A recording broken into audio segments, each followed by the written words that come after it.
Well, that's partly what we're trying to figure out. And out of the ground made the Lord God to grow every tree that is pleasant to the sight and good for food. The tree of life also in the midst of the garden, and the tree of knowledge of good and evil. And a river went out of Eden to water the garden, and from thence it was parted and became into 4 heads. That's produced a tremendous amount of speculation.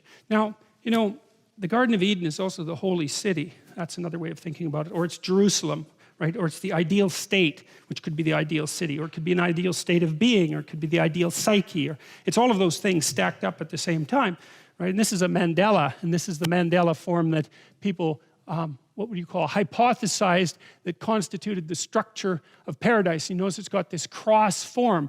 That's Eden itself, and there's the center of Eden, and there's the rivers. Those are rivers, not snakes. Those are the rivers that go out of it, and they're turned into these Mandela images that are representative of what Jung described as the self, which would be the center element of being that he associated, of conscious being that he associated with divinity, I would say, but also with the idea of the holy city. And so I'm just showing you that to show you where the imagination has taken ideas of paradise. So the name of the first river is Pison, that is which compasseth the whole land of Havilah, where there is gold, and the gold of that land is good. There is bdellium and the onyx stone. And the name of the second river is Gihon, the same is it that compasseth the whole land of Ethiopia. And the name of the third river is Hiddekel, or Hiddekel, I don't know. That is it which goeth towards the east of Assyria, and the fourth river is the Euphrates. So there's this strange intermingling there of geography with mythical geography, right, which you see happen fairly frequently in the books. And the Lord God took the man and put him in the Garden of Eden to dress it and keep it. Okay, so that's a good command. That's what you're supposed to do, is take care of the damn thing. It was a lot of work to make, right? It took a whole week. And the Lord God commanded the man, saying, of every tree of the garden thou mayest freely eat, but of the tree of the knowledge of good and evil thou shalt not eat of it, for in the day that thou eatest thereof thou shalt surely die. Well, there's this bunch of questions there that people have been puzzling over for a long time. God, he's a tricky character in the story of Adam and Eve. It's like, well, okay, if we can't eat the damn thing, well, why put it in the garden to begin with? That would be one question. And you made us, and then you told us not to eat this, knowing perfectly well that the first thing we were going to do is eat it, because people are of exactly that type, which is that if you say to them with their insatiable curiosity, this is all fine and nice, but over here is something you should never look at, and then you leave the room, it's like everybody's over there trying to figure out what the hell that thing is instantly, right? Because we're curious creatures. And so you have to wonder exactly what God was up to here. And there's Gnostic speculation that the original God, this one, was not really a very good God. He was kind of an unconscious evil God, and that he wanted his creation to be unconscious, and so forbade them from developing consciousness, and that it was a higher God who, and maybe in the form of the serpent, who tempted human beings towards consciousness. And you know, that idea got scrubbed out of classic Christianity pretty early, although there's something that's interesting about it, and there are remnants of it in different forms that stayed inside the story.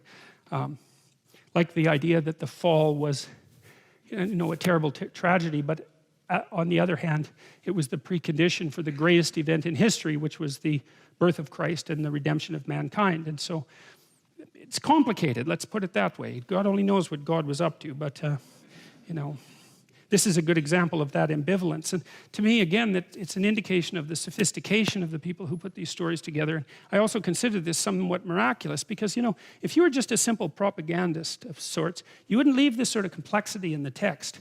You just get rid of that, because if you're a propagandist, everything is supposed to make sense along the ideological plane, and here God's supposed to be good. It's like, well, we better get rid of that line, because something's up with it, and it isn't obvious what it is, but that isn't what people did. And to me, that indicates that they were doing two things, is they were trying not to be too careless with the traditions that they were handed.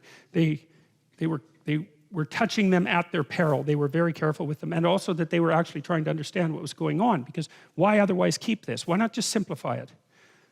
Or maybe just attribute this to the devil. That would be easier than having God do it.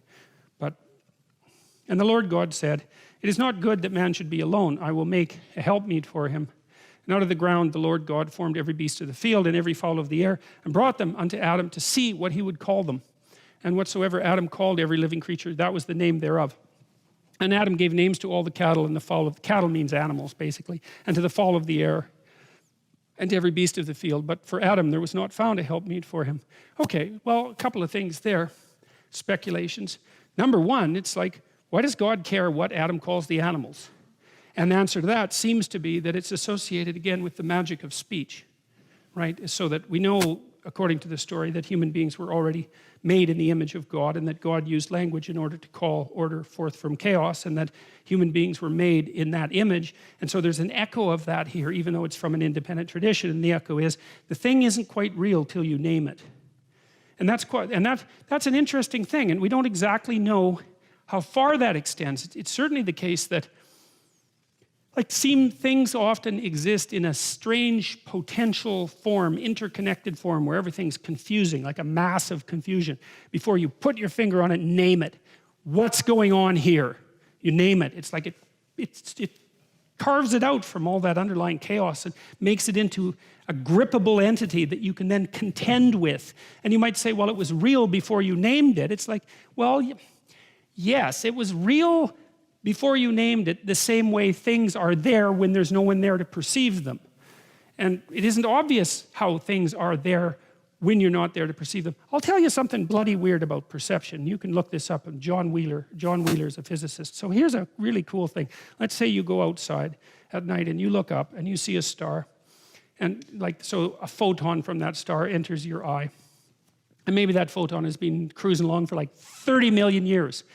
Do you know that that photon would not have been emitted from that star at that time if your eye wasn't there at that time to receive it? You think, well, how in the hell can that be? Because it happened 20 million years ago. It's like, well, I don't know how it can be, to tell you the truth, but I know that John Wheeler has done a very good job of detailing out why that's true and necessarily true. And so Wheeler is also the physicist who developed the notion of it from bit, and he believes that the world is best construed as the potential of the world is best construed as a place of information. It's something like latent information. And that what consciousness does is transform the latent information into something like concrete reality. And he doesn't mean that metaphorically. And one of the cases that he makes in that regard is this story that I just told you, is that the photon couldn't have leapt from where it was unless it had a place to go.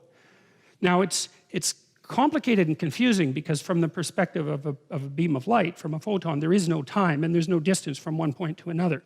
Well, of course, that's completely impossible to understand too, but from the perspective of a photon, the universe is completely flat, perpendicular to the direction that the photon is traveling, so it's there and here at the same time.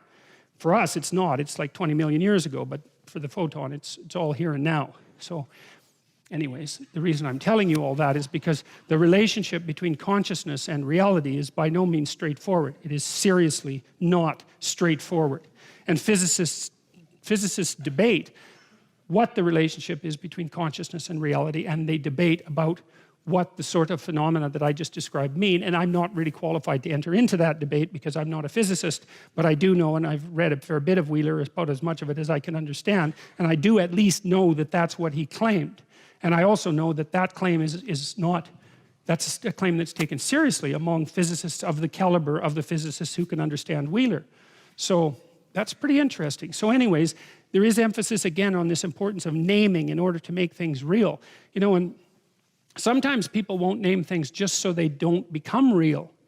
So, you know, if you have a relationship, which undoubtedly you do, and it has problems, which undoubtedly it does,